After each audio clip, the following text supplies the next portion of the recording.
നമസ്കാരം. ഉത്തര കൊറിയയിലെ ഏകാധിപതി Kim Jong ഉന്നിൻ്റെ ക്രൂരതകളെക്കുറിച്ച് പലപ്പോഴും നിരവധി വാർത്തകൾ വിദേശ മാധ്യമങ്ങൾ പുറത്തു കൊണ്ടുവരാറുണ്ട്. മനുഷ്യത്വരഹിതമെന്ന് തോന്നിപ്പിക്കുന്ന ശിക്ഷകൾ നടപ്പിലാക്കുന്നതിൻ്റെ വാർത്തകളായിരിക്കും അതൊക്കെ തന്നെ. സമാനമായ റിപ്പോർട്ടുകളാണ് ഇപ്പോൾ പുറത്തു വരുന്നതും. തടവുകാരെ ചുറ്റിക കൊണ്ട് അടിച്ചു കൊല്ലുന്നതും ഗർഭിണികളെയും പ്രായപൂർത്തിയാകാത്ത കുട്ടികളെയും പരസ്യമായി വധശിക്ഷയ്ക്ക് വിധേയരാക്കുന്നതും ഉൾപ്പെടെയുള്ള ക്രൂരതയുടെ വിവരങ്ങളാണ് പുറത്തു വരുന്നത്. അന്താരാഷ്ട്ര മനുഷ്യാവകാശ സംഘടനയായ ട്രാൻസ്നാഷണൽ ജസ്റ്റിസ് വർക്കിംഗ് ഗ്രൂപ്പ് പുറത്തുവിട്ട റിപ്പോർട്ടിലാണ് ഈ ഞെട്ടിക്കുന്ന വിവരങ്ങളുള്ളത്. 2020 ജനുവരിയിൽ കൊറോണ വൈറസ് വ്യാപനം തടയാൻ അതിർത്തികൾ അടച്ചതിനു ശേഷം ഉത്തര കൊറിയയിൽ വധശിക്ഷകൾ കുത്തനെ വർദ്ധിച്ചതായിട്ടാണ് ഈ റിപ്പോർട്ടിൽ പറയുന്നത്. ഉത്തര കൊറിയൻ പരമോന്നത നേതാവ് കിം ജോങ് ഉന്നിൻ്റെ കടുത്ത അപ്രീതിക്ക് പാത്രമായ ഒരു ഫാം മാനേജരും വധിക്കപ്പെട്ടവരിൽ ഉൾപ്പെടുന്നു. സർക്കാർ ഉടമസ്ഥതയിലുള്ള ആമ ഫാമിലെ എല്ലാ ആമക്കുഞ്ഞുങ്ങളും ചത്തതിനെ തുടർന്ന് കിം ജോങ് ഉൻ ഉദ്യോഗസ്ഥരെ ശാസിച്ചതിന് തൊട്ടു പിന്നാലെയാണ് ഈ മാനേജരെ വെടിവെച്ചു കൊന്നത്. തടവുകാരെ രഹസ്യമായി മുറിക്കുള്ളിൽ വെച്ച് മാരകായുധങ്ങൾ ഉപയോഗിച്ച് കൊലപ്പെടുത്തിയതായും ഈ റിപ്പോർട്ടിൽ പറയുന്നു.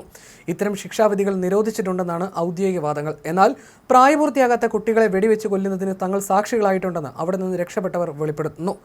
രഹസ്യ സ്വഭാവം പുലർത്തുന്ന ഈ രാജ്യത്തെ വധശിക്ഷകളെക്കുറിച്ച് പഠനം നടത്തുന്ന ട്രാൻസ്നാഷണൽ ജസ്റ്റിസ് വർക്കിംഗ് ഗ്രൂപ്പിൻ്റെ പുതിയ റിപ്പോർട്ടിലാണ് അസ്വസ്ഥതയുണ്ടാക്കുന്ന ഈ വിവരങ്ങളുള്ളത്. കോവിഡ് മഹാമാരിയുടെ സമയത്ത് ഇത്തരം കൊലപാതകങ്ങളിൽ വലിയ വർധനവുണ്ടായതായും റിപ്പോർട്ട് വെളിപ്പെടുത്തുന്നു. ഈ റിപ്പോർട്ടിലെ ചിത്രങ്ങൾ കൊലപാതകങ്ങളുടെ വ്യാപ്തി വ്യക്തമാക്കുന്നുണ്ട്. വിമാനത്താവളങ്ങൾക്കടുത്തുള്ള ഫയറിംഗ് റേഞ്ചുകളും വിജനമായ പാടങ്ങളും ഉൾപ്പെടെ ഉത്തര കൊറിയയിൽ ഉടനീളമുള്ള വധശിക്ഷാ കേന്ദ്രങ്ങൾ ഇതിൽ അടയാളപ്പെടുത്തിയിട്ടുണ്ട്.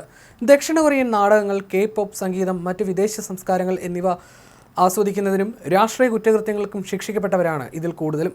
കൊറോണ വൈറസ് വ്യാപനം തടയുന്നതിനായി 2020 ജനുവരിയിൽ ഉത്തര കൊറിയ തങ്ങളുടെ അതിർത്തികൾ അടച്ചിരുന്നു. നയതന്ത്രപരമായി ഒറ്റപ്പെട്ട് കഴിഞ്ഞിരുന്ന ഈ രാജ്യം തുടർന്നുള്ള വർഷങ്ങളിൽ അതിർത്തികളിൽ സുരക്ഷ ശക്തമാക്കുന്നതിനാണ് മുൻഗണന നൽകിയതെന്ന് ഗവേഷണങ്ങളും മാധ്യമ റിപ്പോർട്ടുകളും സൂചിപ്പിക്കുന്നു. ഉത്തര കൊറിയയുടെ അതിർത്തികൾ അടച്ചത് അവിടെ നിലനിന്നിരുന്ന മനുഷ്യാവകാശ ലംഘനങ്ങൾ കൂടുതൽ വഷളാക്കിയെന്ന് മനുഷ്യാവകാശ പ്രവർത്തകർ അഭിപ്രായപ്പെടുന്നു.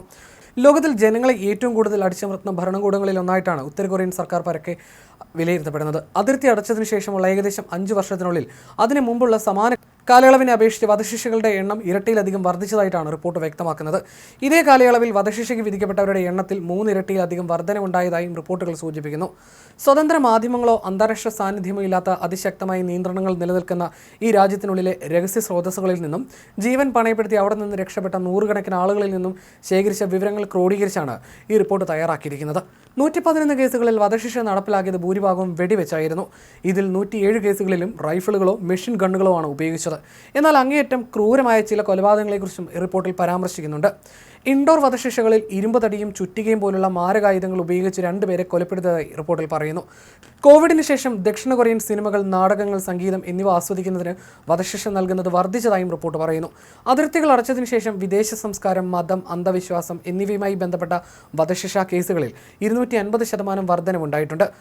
കിം ജോങ് ഉന്നിനെ വിമർശിക്കുന്നത് പോലുള്ള രാഷ്ട്രീയ കുറ്റകൃത്യങ്ങൾക്കുള്ള വധശിക്ഷയിലുണ്ടായ വലിയ വർധനവ് രാജ്യത്തിനകത്ത് ജനങ്ങൾക്ക് ഭരണാധികാരി കിം ജോങ് ഉന്നിനെ വിമർശിക്കുന്നത് പോലുള്ള രാഷ്ട്രീയ കുറ്റകൃത്യങ്ങൾക്കുള്ള വധശിക്ഷയിലുണ്ടാകുന്ന വലിയ വർധനവ് രാജ്യത്തിനകത്തെ ജനങ്ങളുടെ അതൃപ്തിയെ സൂചിപ്പിക്കുന്നുവെന്നുമാണ് വിലയിരുത്തപ്പെടുന്നത്.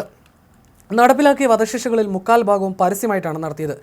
ഇതിൽ ഭൂരിഭാഗം നടപ്പിലാക്കിയത് പരസ്യമായി വെടിവെച്ച് കൊലപ്പെടുത്തുകയായിരുന്നു.